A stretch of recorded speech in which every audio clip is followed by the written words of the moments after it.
This week on the Old School RuneScape Update, Project Zanaris is back on, and we touch base with Sk8r Dan Man and get his views on community servers. We discuss the good and bad it can bring, and the progress made thus far. Also, the latest on run energy changes, and why resting should come to Old School RuneScape. This is the Old School RuneScape Update, Episode 51, recorded Saturday, October 26th, 2024. Vials of brown juice.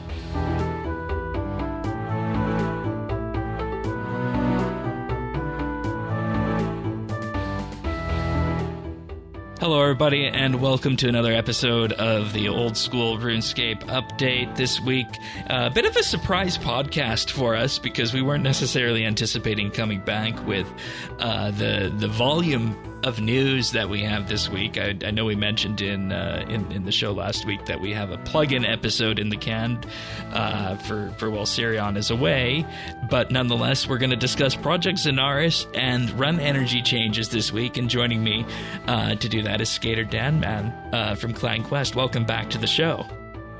Hello, it's an honor as always. Give the listeners a bit of a brief rundown of who you are if they hadn't heard you before. Well, sure. So I'm Sk8r Dan Man. I've been one of the longest Clan Quest members to be playing on Old School, not Classic. Although I have gone back and played Classic, so I have a lot of experience across various game modes. I played in RS2. I joined the clan in around, I think 2010-ish, something like that. So I've been with the clan for a long time and have a lot of experience with the game. And yeah, sometimes I have some spicy opinions. Oh, okay. We'll see if any of those come out this week. Yeah. Well, maybe they might. I mean, I don't even know. Maybe we'll see.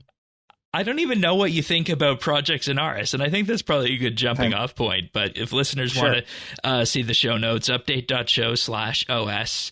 We also have the friends chatting game at BitsBytes and the community Discord over at update.show/Discord. But starting off at the top of the show then, Project Zanaris, RuneScape's community servers, we have the October update. So where do you land on these? We first heard about these at the Summer Summit. Mm-hmm. Well, we did hear about them at Summer Summit, but shortly before that, as I recall, something hit the Clan Quest Discord. Someone posted a Reddit post by Mod Matt K, who I guess he's not technically a mod anymore. He retired from Jagex a while ago, but he's still active in the community and stuff. And he posted a thing saying, hey, here's the stuff that I think we might expect to see in the Summer Summit. And one of them was similar to this.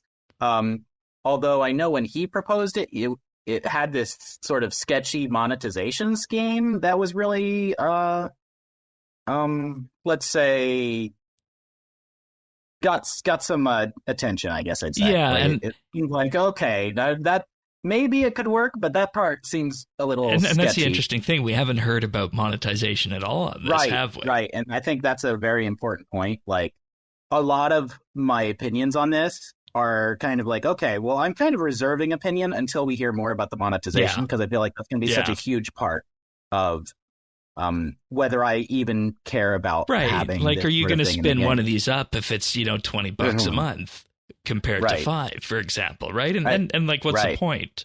I guess is some things we could say on that. So, I mean, if we just take it as a 10 of being able to, in effect, set up your own effective community server with your own rule set on that, where do you land on that? Are you lukewarm? Is that something you're happy about? So I've watched a number of different YouTubers that have done these sort of snowflake accounts. They set up their own self-imposed restrictions. Obviously, Iron Man mode is a famous one that eventually made it into the game.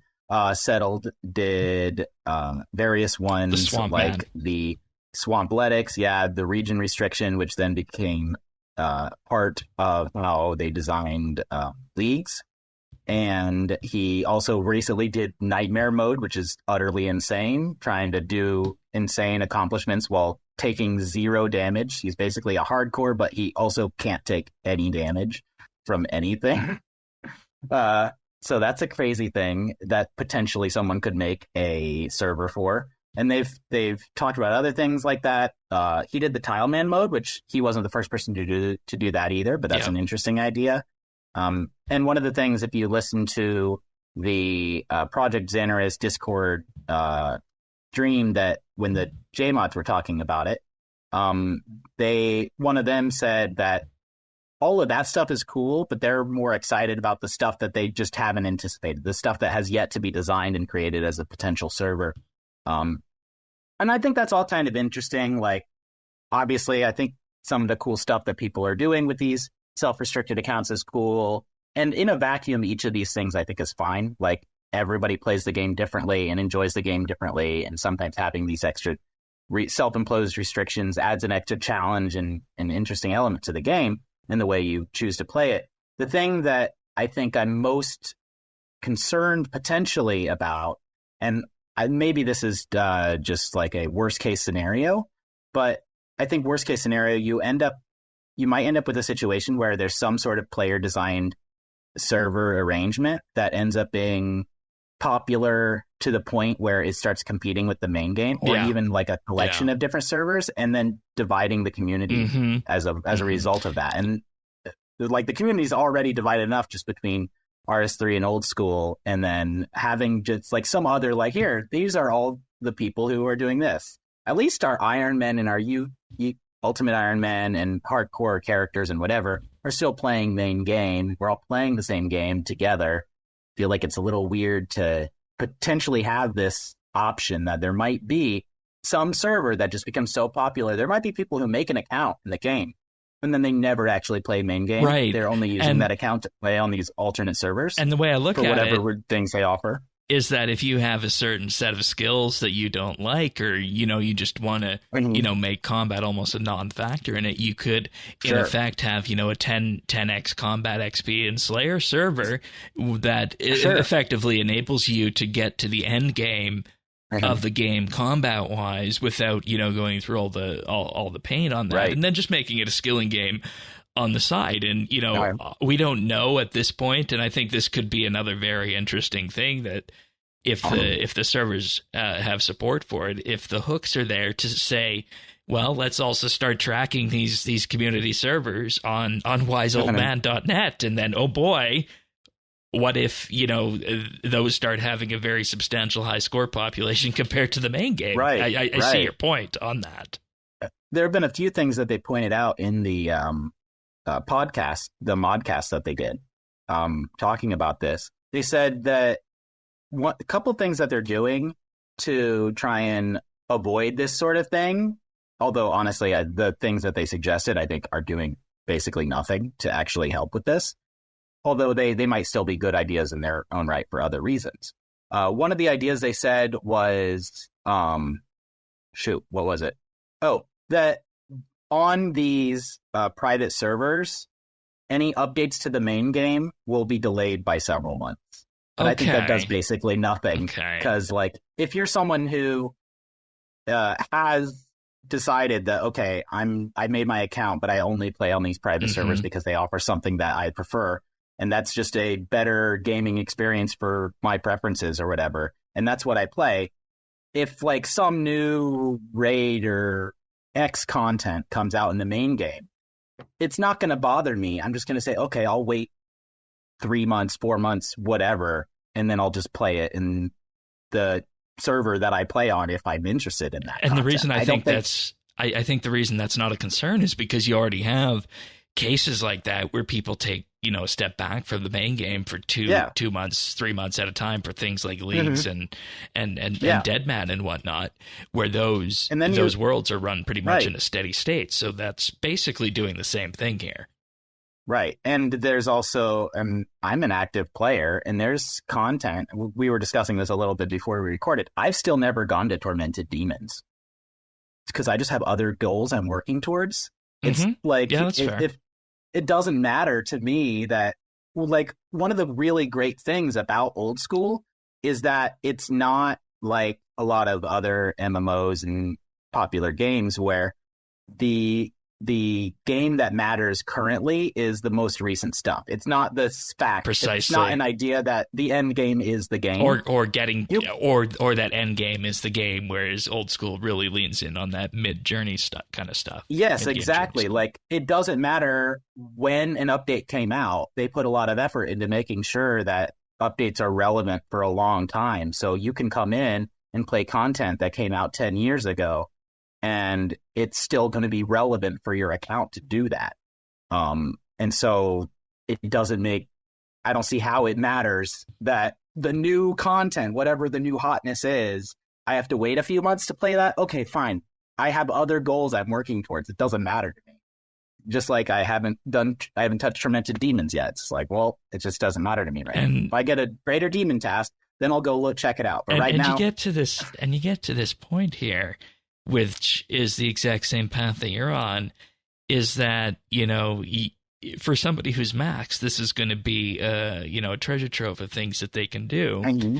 And sure. You, for your account, you might just decide to, you know, put Sk8r Dan Man on the main world on hold for a bit and try one of these out, or go back to it. If there's something I was interested in.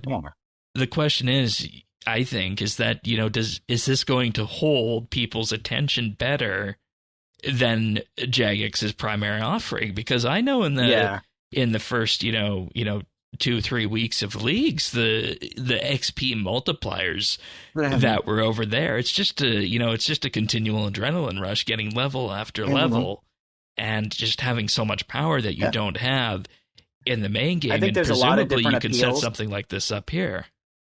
Yeah, I think there's a lot of different appeals to stuff like temporary game modes like leagues and Dead Men mode. And they did discuss that a little bit in the modcast, talking about Project Zanaris.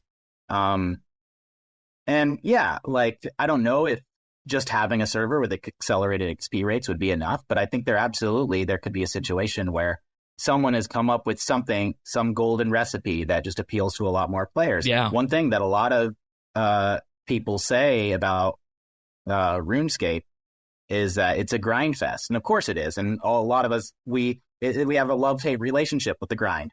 But if you just have a server where everything's like somewhere between like 2 and 5 times XP rates or something, you find some sort of happy medium, and then players gravitate towards that. Even something as simple as that might be enough to like bring a lot more casual gamers in to start playing and want to get to the end game content and do all that stuff without all the grind. And that might detract people from the main game. Right. Because, take for example, like what is the benefit to Jagex if somebody can go here and set up a 10x XP for combat XP and make it so that drops are more common, so that you can in effect get your best in slot raids gear so much quicker than you could in the main game. And then you effectively have a raid server where you can just go and you can, just run Tombs of Sk8r. If you're one of those people who, if that's something you enjoy, right? Right. If you're just someone who just wants to do raids or whatever, like there's plenty of people who just AFK Nightmare Zone to get max combat so they can go do raids. And then you wouldn't need to do that here. You just spin up a raid server and away you go. To do that. I was doing a TOA run with some people recently. It was just like a pug, a pickup group, and we got to the part where you have to mine the obelisk and you deal more damage based on your mining level. And I got like 90 something mining, and I'm hitting like 19s. And then there's other guys that are hitting 10s. I'm like, what are your mining levels? And they're just like, we play this game to have fun, not to do mining. It's like, okay, well, that is an entirely valid viewpoint given how mining operates in the game. And it's evidence that there's absolutely people who that's all they care about is the combat. They don't care about any of the skilling, and that's fine. You do what you do, but if we then, this will just further divide the community by saying you play on the server that caters to the thing you like, and you play to the thing that caters to the thing you like. And that sounds like it's a fine thing, and maybe to some extent it is. But if this ends up just dividing the community into like a dozen or more different RuneScape versions, then is that something that's really good for the future of the game and everything in general? And see, that's the question. We don't necessarily have the crystal ball answer on that. I think you can look to temporary game modes like leagues to kind of see the way people gravitate to that. And I question what the future of leagues is with these community servers on the way, because looking at one of the screenshots here for it, there's a drop down menu that says game mode Leagues 4. So presumably there is a preset to run Leagues 4. They said in there, I think that might just be sort of like an idea. Oh, a placeholder. I wouldn't guess it. Yeah, like a theory of something that it might potentially be able to do. Because one of the things they also said in the modcast was that leagues currently they don't have stuff to literally you can make your own custom league or whatever, and so and they tried to say that they still want those to have their own distinction. But the more and more I think about it, the more I think that just having the option to make all these game modes. So as you mentioned, having the accelerated XP rates and the superpowers and whatever, all that stuff that's granted by leagues in a temporary 2-month period is part of the appeal. Yeah, and exactly. I think it's a big part of the appeal. And if you can just get that at any time by playing on whoever's private server, then are you going to be interested in playing leagues? I want to stop you right there. You said private server. And you know what the thing is that through the entire coverage of Project Zanaris, this episode and Summer Summit, private server has been on my tongue, but I haven't said it yet. I'm glad you did. Because maybe that's the market they're tapping into. I think they're avoiding saying that, because I think I've heard them mention in the podcast as well that these are not private servers, and they'll still have to abide by all the same Jagex rules for playing the game. Yeah. You can't do botting, you can't do real world trading, you can't do gambling, all that stuff. What have you? Yeah, but you could disable a skill, I guess, or whatever. I think they had in there you could restrict a skill to a certain level. You could do settled nightmare mode and say, this is ultimate Iron Man, you have 1 hit point and you can't gain XP in that skill. Yeah. And it's good luck. Yeah, so let's move into some of the things that were mentioned in the post here. But one thing I do want to ask you about this is that, based on Old School being your primary game going back to its inception, who do you think is the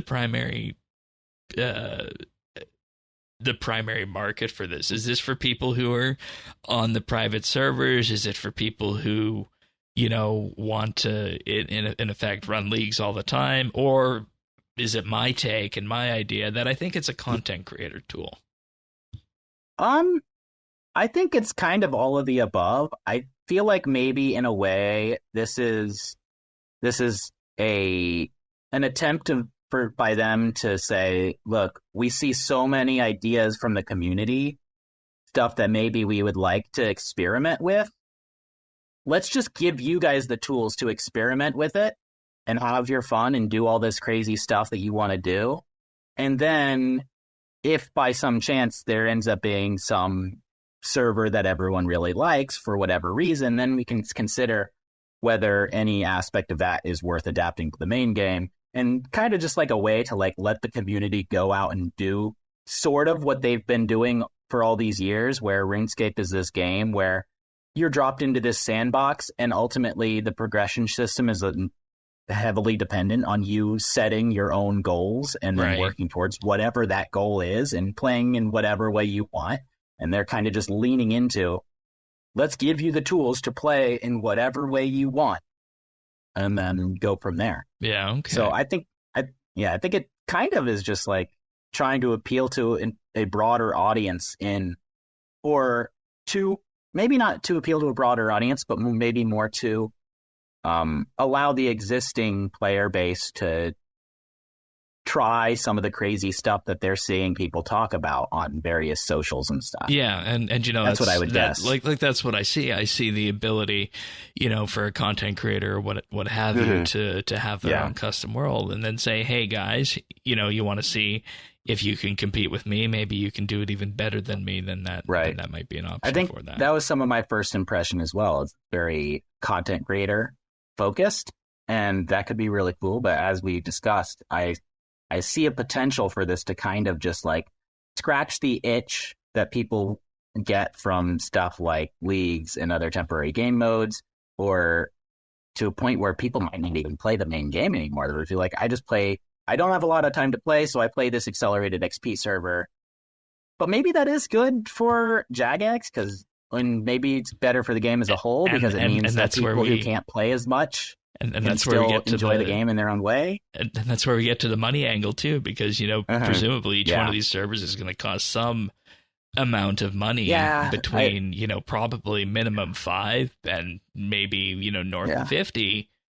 But it remains to be seen how exactly they're going to do all this monetization stuff. Do you think that this is the way to this is their way of monetizing Old School without going into cosmetics and everything that RS3 does? Well, they did say, that's one thing that they said with the monetization, not necessarily about cosmetics, but they did say that one thing this is definitely not going to do is have like a pay to win thing. At least that's their goal, part of their goal, and part of how they're trying to sell this idea, saying like, we're going to have some sort of monetization. We haven't talked about what the details of that are. First, we just want to find out, do you like this? And then later we'll decide, can we sell it? It's sort of what it sounds like. One of the things that they mentioned... That worries me. Yeah, I know. It worries me too, because like, obviously that's such a critical part of it, is the monetization. Yeah. And how it's like, how are you going to sell this to me? What's it going to cost me? It's one thing to ask, am I interested in doing any of this stuff at all? And like, interested in the features you're offering. But it's like, here... It feels weird to be like, we'll set the price later. You just tell us what you want. And also keep in mind that they spun up an entire team for this, and there's a half dozen JMods on it. And you have people at this point in time, looking at this summer summit and what happens between, Varlamore Part 2, Christmas, and Varlamore Part 3, and saying, well, couldn't there be more content in there? Maybe? And they see that, an entire new team has been spun up for Zanaris. And I just don't know if it's the right thing for the game and if it's something they should be doing. Right. Like, if you say, would you rather have this or extra content in the game, I'm going to say, give me more content in the main game. I don't know about you. Yeah, like, I've often been someone who's like, and I've mentioned this before on your podcast, that content for content's sake is not what I want. I want improvements to the existing game, and if the content helps facilitate that, then that's great. But content that's just content doesn't really appeal to me. Right. But like this, I don't know. We talked about like how it seems like it could be fine for the content creators, but here's the thing: the content creators have been already been doing this for years. How much does this really facilitate them to, like, it makes it so that these snowflake accounts can be accelerated, or I guess in theory you could make like an ultimate snail account and it's like, I get 1/10 the XP or something stupid, or it's like, okay, or whatever. You could just have a server. You could have Shane's community server where Slayer starts at 99 and you don't need to do Slayer. Then you don't have to train it ever. You get all the benefits of 99 Slayer. Or it would basically be like, you've already unlocked everything for Slayer. You don't need to train it.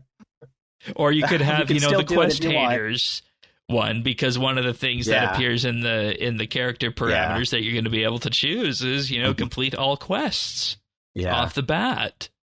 Yeah.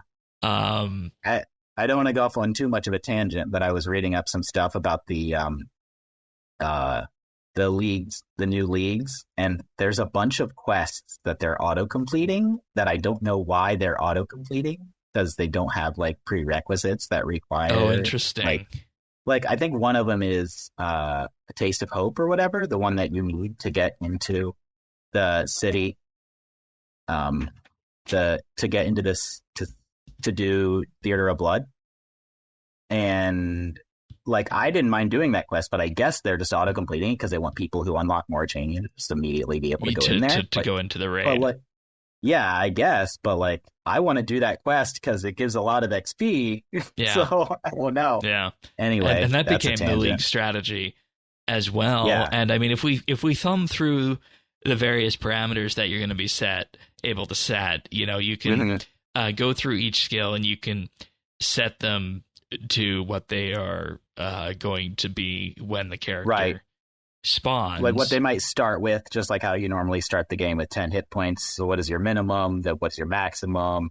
These are all different ideas for what they're proposing. Could be potential parameters. I think a lot of this is kind of just feeling the waters, because if you look at the survey at the bottom of the thing, they're like, how do you feel about each of these particular proposals? As like, are you excited about being able to set XP or being able to set your starting level? Or are you excited about this feature, that feature, whatever? So I think they're kind of trying to get feedback on what people are actually interested in. Yeah, and the interesting thing is that these aren't concept images. These look like they're actually, in-game screenshots, like setting the starting items and whatnot.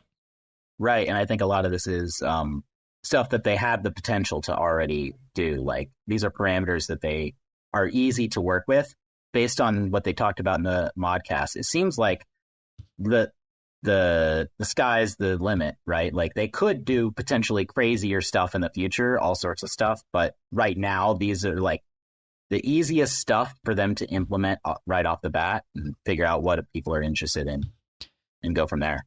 And everything else that, is detailed here in the blog post is basically, as we talked about, the content creator options that you could use, like disabling the use of slot equipment, disabling picking up items, disabling banking, resetting your character on death, losing XP on death, what have you. Yeah.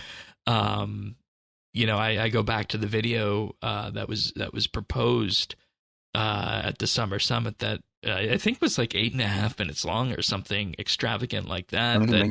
That basically detailed a purge server that you could set up in terms of PvP, and maybe that might be something people are interested in. I think that was Solo Mission who was proposing that one. Yeah, I think a lot of those proposals in that trailer video or whatever you want to call it were kind of like jokes. Yeah, they were very extreme to get people's ideas flowing and whatnot. I think one of them was like a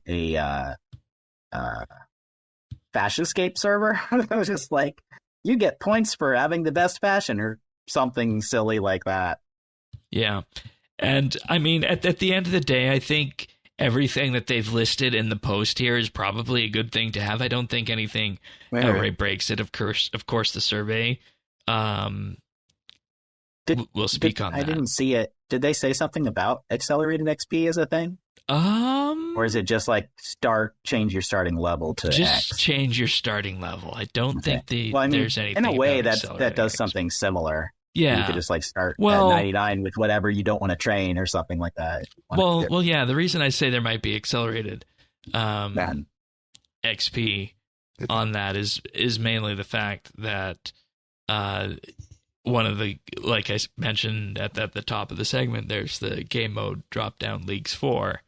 And I'm assuming that based on that, they would impart some of the accelerated XP stuff from that. Just like there's damage multipliers and whatnot. So right, yeah, that makes sense. Because they talked about in the modcast about how they mentioned how they want to keep integrity with the main game by making it so like nothing transfers over, and obviously all that stuff makes sense. But then, as we mentioned, with like the potential to have those accelerated XP rates or whatever. In a way, like there's a lot of players who just don't care about the high scores. In fact, I think probably most players don't chase high score stuff or whatever. They just care about like being able to play the game, have fun, progress. And so for those people, they'll just play on a server that lets them do that. And then that in a way, I think feels like it compromises the integrity of the main game because they get to achieve some of the same stuff easier, which it's on a different server and they can't like flex that because they'll say, oh, you did this on a private server, but who cares? Like not everyone's doing stuff just to be able to post online that they completed Inferno within so many hours or something like that. Like people just want to do right. it and have fun and play I the think game. that gets back to the core, idea behind Zanaris and what they want to do with it is they just want to get more eyes on the old school RuneScape product. And I think that's what that's perhaps what the ultimate end goal is here. And I guess just to close the loop on Zanaris, if we look at everything that was presented here in the October feedback update, did you see anything that would move you towards being more favorable to it, or are you still kind of lukewarm? Well, I think so much of it hinges on how their monetization works that it's hard to say that anything really moves the needle for me, because any moving of the needle is going to be a function of how the monetization works. And so, you know what I mean? Like that's the much bigger factor, I think, in this. I look at it, I think I see some potential here, but I'm also worried about the things we've discussed. Yeah. And it just seems like a lot of investment for something that I'm not sure is actually, I don't think it actually has a guaranteed, like, this is probably going to do great things for the game. And I think it also has a high risk that it might do bad things for the game. And I'm just like, is it worth investing in something that has that much risk? It seems like in best case scenario, it does some slightly good things. Worst case scenario, it does some really bad things. And that doesn't seem like a gamble that I'm really willing to take.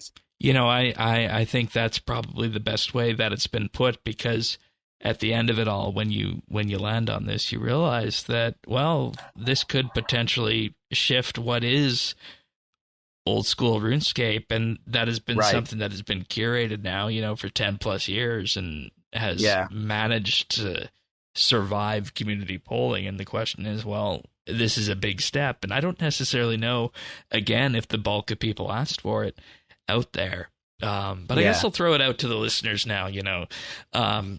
Are you interested in Project Zanaris? Is it something that you see yourself playing, or would you rather Jagex be putting their time elsewhere? Like our next. I think if this all goes through and this ends up being a part of the game, it could be in like 5 years, give or take, that we're no longer like saying, oh yeah, I play old school RuneScape. I play old school RuneScape. Oh, what server do you play on? Yeah. It'll be like that sort of thing where it's like, oh, do you play on the skilling server or the raid server or whatever? And that concerns me. The game will no longer be just its own game. It'll be this game with half a dozen or more offshoots and sub-games. And that lies the big question ahead in terms of what it means for the community. But maybe something a little bit less controversial. Run energy changes, beta 2 of these changes here. So what we're going to do is we're going to do a quick TLDR on the changes that are here, and then go into a little bit about regen and energy. So do we want to start with an explanation of how it works main game now? Yeah, I'll let you do that, because I think you have a fairly unique perspective on that, and I know your perspective on that changed me when I was first getting into it. So I'll let you do that. Then we'll go into the changes. So currently main game, run energy works so that when you click that little icon and your run energy is activated, then whenever you click to move, your character moves 2 tiles per tick instead of 1 tile per tick. And then while you're running in that way, every tick that you are running, it reduces your current energy by a certain amount, and that amount scales with how much weight you are carrying. Contrary to popular belief, the distance that you can run before, like your drain rate as you're running, does not scale at all with your agility. It only scales with how much weight you are carrying. Instead, whenever you are not running, so either you have it activated and you are just standing still, or you're manually clicking to move 1 tile at a time, or you just have the run off and your character is walking, in any of those situations, your run energy will be regenerating. And the regeneration rate is what actually scales with your agility level. So agility helps, but only when you're not running. And that's why when we get to, the way it is in the live game right now, graceful is so important. Right. Because it actually does affect the regen rate. But it also does not reduce the drain rate, I believe. I think it doesn't reduce the Ring of drain Endurance rate. does. The Ring of Endurance does, and the stamina effect do. Those two things do, but wearing full graceful, you still can't run any further. You just, whenever you stop, you'll regenerate more, and it'll reduce your weight. So if you're carrying stuff, then yes, it does let you run further insofar as it can reduce your carry weight. But so can other items like the Penance Gloves and the Boots of Lightness. In fact, they actually do it by more. They reduce your weight by more, but they don't have the other benefits of the agility outfit in terms of your regen. And that gets to a point of, things I learned very quickly coming to old school is that agility is so important in terms of just reducing the friction that you experience in the game, both in terms of your agility levels, but also in terms of graceful, that if you are really wanting to have a good experience in the game, you should consider, doing, I think it's around 65-ish agility to get the full graceful set before you start looking into other things that might be, run centric. I think that is the popular meta to push agility early. Personally, I've always said that grinding the agility outfit as one of the first things you do is let me rephrase that. I think that doing agility early is still beneficial and all that stuff. But if, for example, you just go to Canifis, because that's the fastest place to get it, and you just grind it out, that I think is a waste, because you're getting slower XP rates when you will get the outfit eventually anyway, just by doing what is actually the best XP. Especially with some of now that, some of the Project Rebalance stuff that came in this summer with the agility courses. Right, too. and even non-rooftops now give graceful tokens. So that's great. Yeah. But I think that was a good segue into the changes, because with run energy being such a pain point for new and returning players, that's one the first things they want to fix. Exactly. They're like, oh man, we don't want players to be coming to this game and being like, this is a fun game. I see lots of interesting stuff to do, but man, why do I have to move so slow so often? This is painful. So one of the things that they're doing is they're trying to make it so that, at least in the early game, especially in the early game, that the regen rate is better. So, and there's so much moving around in the early game too, from woodcutting spot to bank and whatnot, farming run, cooking, what have you, everything really. Right. Yeah. And you have fewer teleports available, and that's a big deal. You spend a large part of your early journey just trying to unlock certain teleports so that you cannot have to walk everywhere. Right. And I feel like that mantra made sense in 2004 or 2007, but in the 2020s, despite people, decrying don't make it easy Sk8r, I still think you do need to reduce the barrier to entry, because when you look at it, the more people who play OS, the better at the end of the day. And anyone who knows me, they know that I tend to be very conservative when it comes to updates, and I am one of those people who's like, don't make it easy Sk8r, but at the same time, I very much agree, and I felt this way too when I was starting, that yes, run energy is painful, and I very much agree that we want to make it as we want to reduce the amount of suffering on new and returning players. We want these people to play the game and then want to keep playing the game. They don't want this one thing to turn away. And we can definitely find a point where we dial back the suffering to a point where it's tolerable, but still make it so that run energy management is meaningful. Yeah, you gotta find and that gets into the third and final point of what they want to do. They want to make it so things that are centric in terms of run energy, skill expression, they call it, like Blast Furnace, Great Olm, or various God Wars dungeon methods, do still have a reason to consider run energy on that. And it's just crazy to me, thinking back to whenever I go to God Wars dungeon on old school, like when I did in leagues, that the primary method for Ziliana is just running around the boss instance. Bring your staminas. So, in fact, if I remember correctly, initially whenever they added God Wars Dungeon to old school, I think it was Ziliana's Chamber. If it wasn't another one, I'm pretty sure it was Ziliana's Chamber, that actually it wasn't a perfect square or rectangle. It had one of the corners had like a notch in it to a point where people could safe spot it.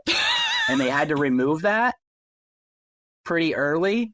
And then the new meta became just run in circles. And again, we're not going to go into the combat system because we'd be here forever on that. But I shake my head at that. In other words, what they want to do with the update is they have in the beta world, which you can log into now, energy restoration has been drastically improved across the board. Energy, it's effectively doubled. Yeah, which I think is interesting. I'll go into what I did for testing after. Also, energy drain is buffed in most scenarios, which means leveling your agility will allow you to run for longer. And in scenarios where the run energy drains more quickly, the increased regen should vastly outweigh the increased drain. And at level 54 and beyond, energy drain is always slower with the new proposal than the current behavior, even at maximum weight. At lower weights, this breakpoint for always better occurs at much lower agility levels, and the reduction in energy drain is more drastic. Right. So when you look at the formulas and how they change them, with the running energy regen, which already currently in the main game scales with your agility level, now it still scales with your agility level, but twice as much, and the base is about twice as much. So effectively, you're getting twice the regen across the board whenever you're not moving or you're running, whenever you're not moving or walking or standing still or whatever. And then when it comes to the drain rate, they changed that formula so that now it actually does care about your agility level. You get a reduction to the drain rate based on your agility, but also the weight matters more. So if you are a new character, you, with low agility level, you'll have about the same, but if you're carrying around lots of stuff, that's going to hurt you more. But it means that your agility level matters more to a point where, as you said, around 50 and higher, you're just always going to have a lower drain rate as long as you have at least 50, 54 agility. That's probably the sweet spot in terms of level, I think, isn't it? It does mean that I think these updates are pretty generous. Yeah. Because it basically means that all of the players who have been playing this game a long time and who appreciate this for what it is and are just like, no, please don't nerf my agility. It's not going to be a nerf. It's going to be a strict buff for them. Yeah. And there's only a few situations that are like niche situations that only last a short period of time, or in a few situations where it's actually going to be worse. In the vast majority of cases, it's just going to be a lot better. And we see this in the graph and also the examples they give.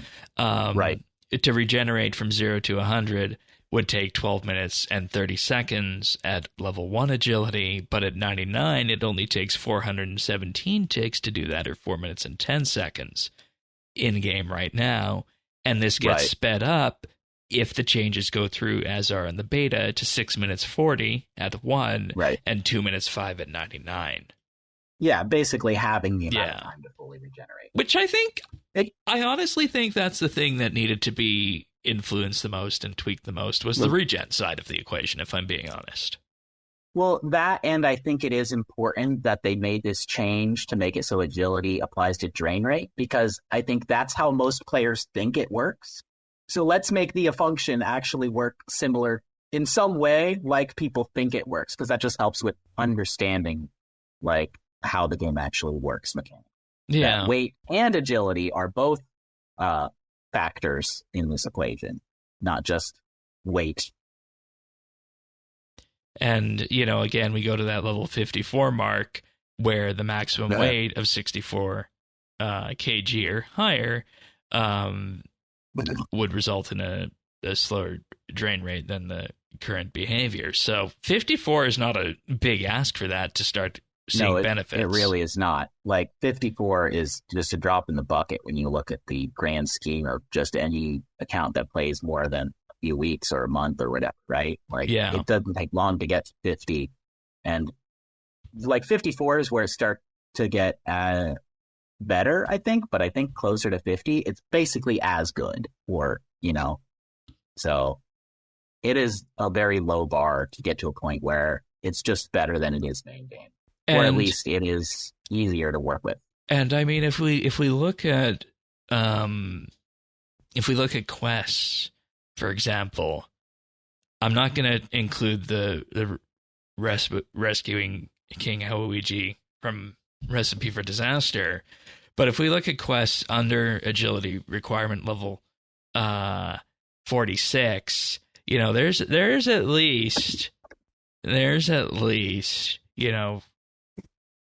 about maybe 60,000 free agility XP that you can just get from questing. Oh, in yeah. The game. Yeah, I'm looking at that right now since you brought it up. Yeah, it says in total this is across all the levels. There is almost 500,000 XP that you can get in agility. Okay. And then whenever you consider everything, let's sort this by agility. That gets you to about level 64, 65 in that regard then. But you got to... Morning's End Part 2 apparently doesn't have an agility requirement, but maybe Morning's End Part 1 does. No, I don't see what it does. But I was looking at the list. There's some juicy XP rewards you can get from quests. Yeah, Morning's End Part 2 recommends 75 agility. I know they added in the 91 the 91 hard fail cap there for the damn things. Yeah, I'm glad I did that. I'm glad I did that quest at 72 and not, in the 50s like I did back in the day. Yeah. I don't remember what level I went when I did it, but I don't remember having a lot of trouble with the fail rate on that. But yeah, there's a lot of XP that you can get doing that. And then if you are someone who doesn't have any other particular skill goals that you feel like you really need to put your lamps and other like diary rewards into, like if you're an Iron Man, you probably almost always want to put it into Herblore, because Herblore is just the hardest for an Iron Man. Not considering the new mini game they added, which I think is excellent for Iron Man. But you can get to 50 very easily. You can very quickly get to a point where this doesn't matter. Unless of course you're free to play, then you're still stuck at that. But if you still get the double regen, and it just means if you're free to play, you just have to not wear anything and carry the minimum amount of stuff whenever you're trying to walk around a lot. Yeah, you're going to want to do that anyway.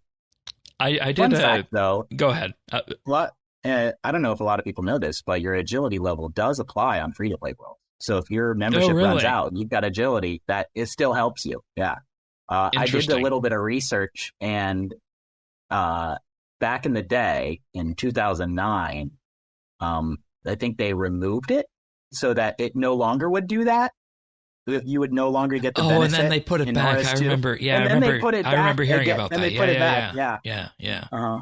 I did have some other interesting stuff I want to talk about the 2009 update regarding run energy and how it's relevant to old school. Yeah, but, I did a test on the beta world with my typical herb run, and I took Graceful off, and I was running at around 8 kilograms or so with everything in my inventory for it, and I didn't run out of energy at 73 agility on the non-beta worlds, but it did go down into the 40s. Right? It did go down into the 40s, and the two longest runs that I do for that are the one in Canifis and the one in Varlamore to that herb run with the Fortis teleport there. So it went down to the 40s. You basically didn't have any issues with run energy. I didn't have any issues with run energy on the main world, but it went into the 40s. Do you normally wear your Graceful? I do. Do you normally wear Graceful? I do. Okay. Do you not have the farming outfit, or do you just prefer the Graceful? I don't have the farming outfit yet. Okay. Yeah, so because I would always just wear farming outfit, and I never. Yeah, but the interesting thing is that it went down to the 40s on the main world.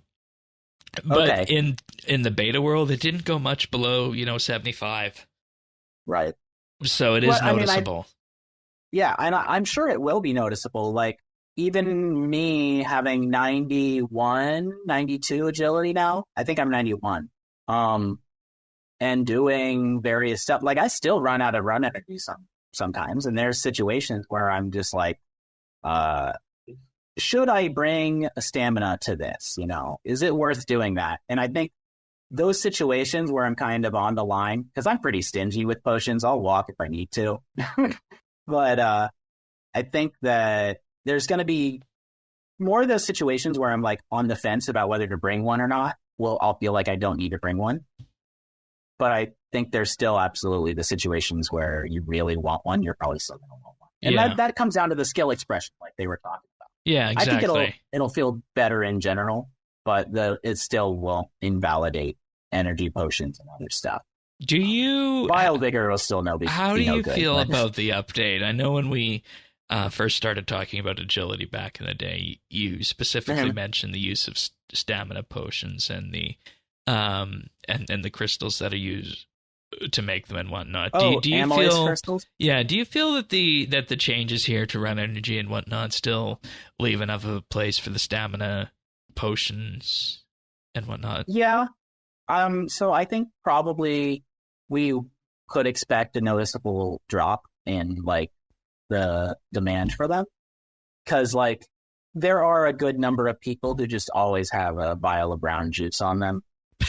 But I am not one of those people. Like I said, I'll walk if I need to. I'll only grab them if like I'm doing something where, let's say I'm going through and doing some clue scrolls, and I'm like, okay, I'm going into the wilderness. There's a lot of ground to cover out there. I'm probably going to run out, and I really don't want to run out. I have to evade a TK, so I'll bring one. Or I'll often use a lot if I'm doing blast furnace. There's just a lot of running.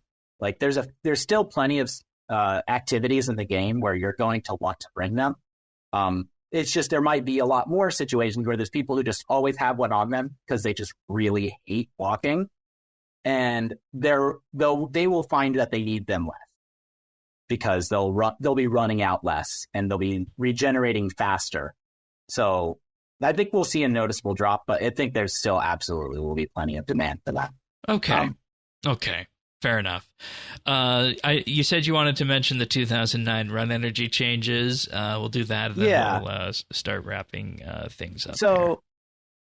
So the reason I want to bring this up is because when we talk about run energy, there's another thing that always comes up with old school, which is resting.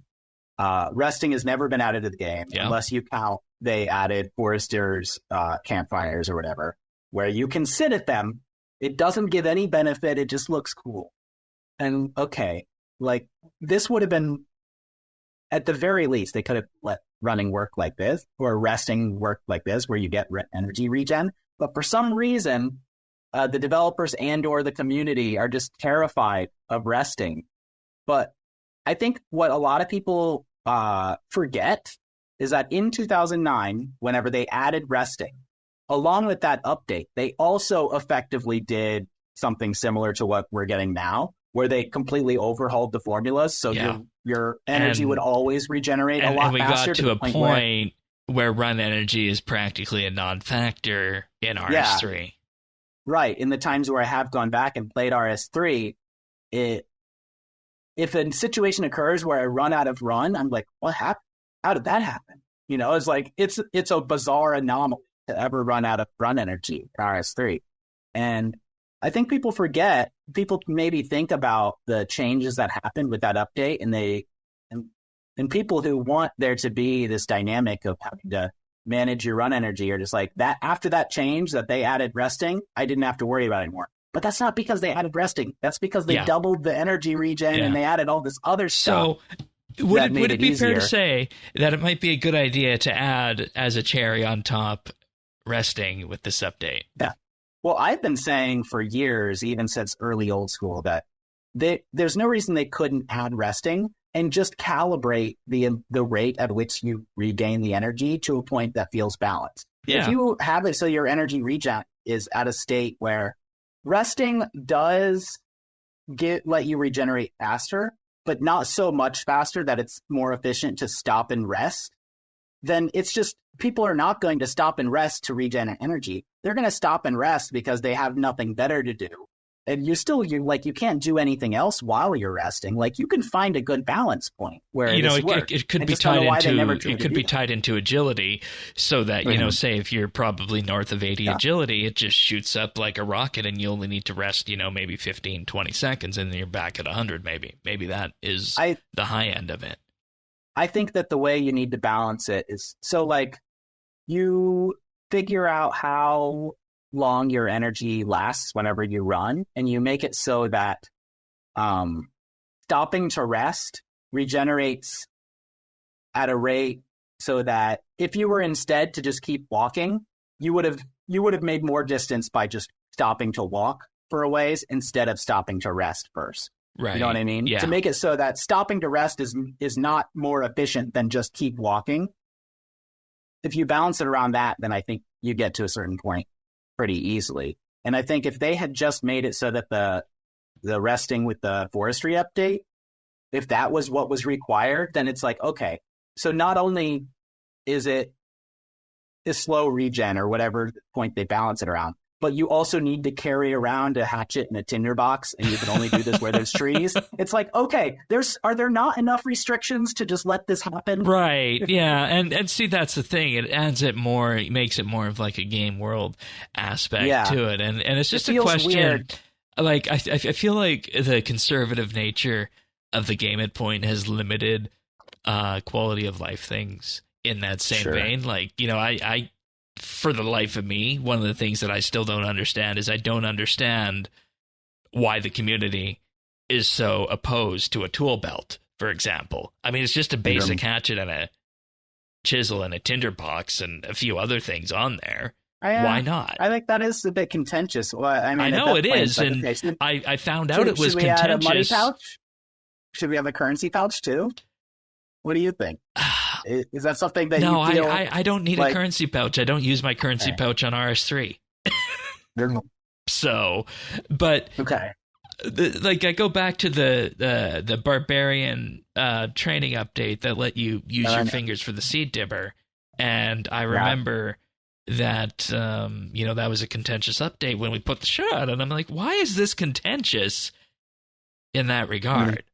But I mean, I'm someone who would not like the tool belt personally. Okay, maybe we can discuss that another time if they ever go there. There are enough equipable tools that have been coming out that you kind of take away some of the appeal of those. Although with barbarian training and stuff, I feel like you should be able to use your bow to light fires while you're equipping it, or something to that effect. Yeah, to make it actually. Otherwise, that is just a barbarian fire making. Just never happens. Yeah, exactly. Let me just rub two sticks together, okay? That's barbarian. Use logs on logs and you're good. And as I say with Sirion, when we start rambling onto other topics, that means it's time to move on to other things in that regard. So just a couple of other little patch notes this week, in particular with Iron Man status changes. Previously, some people chose to lock their Iron Man status permanently, worrying that a hijacker might downgrade it. But over the years, they've seen an increasing number of Iron Men regret this.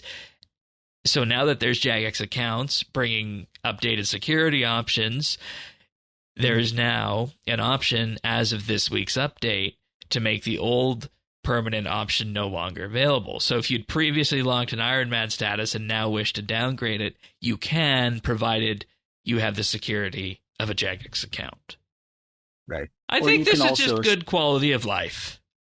And I think you can also, if you are still worried about being you can set it so that there's a 90-day cooldown. So if someone tries to hijack your account, they do try to de-iron it, it'll be 90 days before that actually goes live. So you have time to get it. Which is more than enough time to recover the account and get it back. So seems like good updates to try and help people with their security and resolve some bad feelings. Because I can imagine if I had gone permanent, thinking I'm going to do this forever, and then it's like, it means so much on this account, and now I don't feel like being ironed anymore. No. Arclight will no longer degrade to Darklight after running out of charges, and will instead become inactive, and it will have the same stats associated with this. Is there a way to get dark light then if you have an arc light? Can you like go back and get it some other way? I don't know. That's a good question. That's a very good question with that. I would imagine there probably is a way. Yeah. You can probably maybe you can get the silver light from Surprising and then like dye it black and you're good. I don't know. Players can now use 1 or 2 shards at a time to charge Arclight, 333 for 1, 666 for 2, and 1,000 for 3. And you still require the same 3 shards to upgrade Darklight. And a warning message will appear in chat when Arclight has fewer than 100 charges remaining. And they also repositioned the inventory icon to avoid parts being chopped off. We always love those little graphical changes like that. Yep, all sounds good. I hate having to get 3 shards before I can actually use them. Yeah. They also added a visual indicator to tormented demons, which shows when they enter their 100% accuracy phase. Just more general small updates following the release of While Gothic Sleeps this past summer. The Amulet of the Damned now works with RM set while manual casting as well as auto casting. And the set effect wording has been updated to reflect this change. And this is an interesting one because, of course, last time you were on, I think, we also talked about the Amulet of the Damned. And who knew at that time it didn't work with manual casting? Yeah, I'm surprised this never happened. I brought this up because the first time I was on, we mentioned it because we were talking about the Magic update and how this could potentially be an alternative now that the occult necklace was being demoted, basically. And then it came up again because I think we just sort of we went back and talked about it a little bit more. So yeah, apparently this whole time you couldn't manual cast with the Arim set and the Amulet of the Damned and actually gain the benefit. So if you were trying to use standard spellbook or Arceus spellbook with the Arim set and Amulet of the Damned, you're like, it never procs. Well, that's why. But it should now. So there you go. And finally, they said that there are some very dedicated fans out there of the old Torva outfit, and while they aren't currently adding it to the game itself, they've added the files back to the config, which means that RuneLight will now be able to utilize the file and give you the option to don the OG stuff for your own enjoyment. That's so silly. And I never thought that I would see the day where they put in an update where people can just lean into something specifically for RuneLight. Right. Well, I think we're seeing more and more of that as RuneLight is like become like the default server. Although I'm curious whenever they get their API server, what, if anything, they'll change. But in general, this is kind of a silly change, but it's fine. You know? It's... a few people who... It only works on client side anyway. Yeah, it only works with the Sk8r plugin, so you're only able to, of course, see it. You're the only one who sees it. Which is unfortunate. And that goes into another thing. I think Siron and I talked about a few weeks back, cosmetic overrides in a way that that could be done in old school. Well, I don't know if, because I don't use the Sk8r plugin, but I don't know if it or something similar has an option to like have people join, like everyone who is has that plugin can see other people with that plugin and their changes, like similar to like how the I don't know, what is the hide and seek game plugin? In theory, it's possible because you would just have it, connect to a third-party server like Wise Old Man does, right? And well, because that's how the do you know the plugin I'm talking about, where you can like turn yourself into a bush and everyone else who's in the one that people use for prop hunt and whatnot, right? That prop hunt, that's what it's called. Yeah, the prop hunt plugin does that same thing. Presumably, in theory, they could have that same thing with the Sk8r plugin, where everyone who's in there they can see other people. So I guess for those people who use that and care about that, that could be a way if there's that functionality. Yeah, but nonetheless, interesting times ahead for Old School. Thank you, Dan, for being here this week. Always good hearing from you. Pleasure. A lot of fun on the show. Looking forward to seeing what happens with Zanaris and Run Energy changes. I feel like Zanaris is the lightning rod compared to Run Energy changes in general. But we'll see where everything lands. People are going to like. I think in general people are going to like the Run Energy. Hopefully, I am correct in my assumption that I hope stamina it goes and through. other energy I stuff hope it goes will through. still. I mean, yes, I hope it goes through too, but I'm also hoping that the impact it ends up having on like stamina marketing, whatever, is pretty minor. Like I think it will. Yeah. The places where you really want to use it, you're still going to want to use it. Yeah. Well, folks, that pretty much marks the end of the prepared remarks for this week. We'll be back next week with another episode. That will be the plug-in episode. I don't think Sirion Jetlag Edition is happening because of that, unless he wants to record an addition to it. But look forward to the plugins episode next week. We really just wanted to get in and talk about Zanaris and run energy changes. But in the meantime, you can find Dan in the ClanQuest Discord, ClanQuest.org/Discord, I believe, is our join, or discord.clanquest.org. Yikes, I messed up the URL. I should know that. I had a hand in setting that up. But also just more simply, perhaps just ClanQuest, the clan chat in-game. And with that being said, we'll be back next week for another episode of the Old School RuneScape Update. See you then, everyone. Take care. See ya.